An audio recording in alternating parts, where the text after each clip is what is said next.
Good morning children. இன்னொரு NEET question தான் நம்ம பார்க்குறோம்.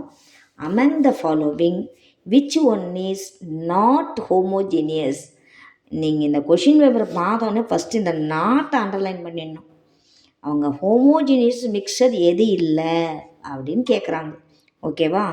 ஆப்ஷன் இந்த கொஷின்லாம் ரொம்ப easy to answer.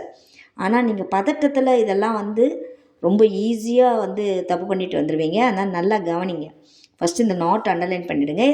Among the following which one is not a homogeneous mixer அப்படின்னு கேட்குறாங்க. ஆப்ஷன் கொடுத்துருக்காங்க. ஏ ஏர், பி சுகர் சொல்யூஷன், சி பிராஸ், டி ஸ்மோக்.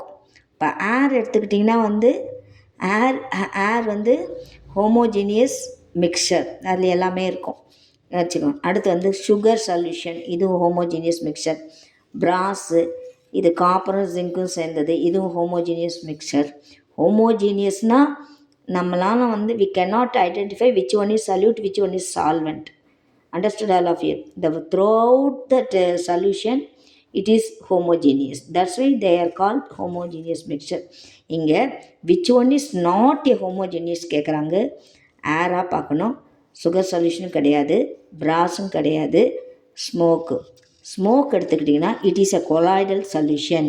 கொலாய்டல் சொல்யூஷனில் டிஸ்பர்ஷன் ஃபேஸும் டிஸ்பர்ஷன் மீடியமும் வேறு வேறையாக தான் இருக்கும். ஸோ இதில் option D is the correct answer. ஓகேவா? திங்க் பண்ணிக்கிட்டு எழுதுங்க. ரொம்ப ஈஸி. நம்ம 720 மார்க்ஸுக்கு ஏர்ன் பண்ணி நம்ம ஒரு 400 மார்க்ஸ் ஈஸியாக எடுக்கலாம். இந்த மாதிரி சின்ன சின்ன கொஷின்ஸை கான்சன்ட்ரேட் பண்ணிங்கன்னா ஸ்க்ரீன்ஷாட் எடுத்துக்கோங்க. எப்போ டைம் கிடைக்குதோ பிள்ளைங்களா அப்போ படிங்க. ஓகேவா? தேங்க்யூ.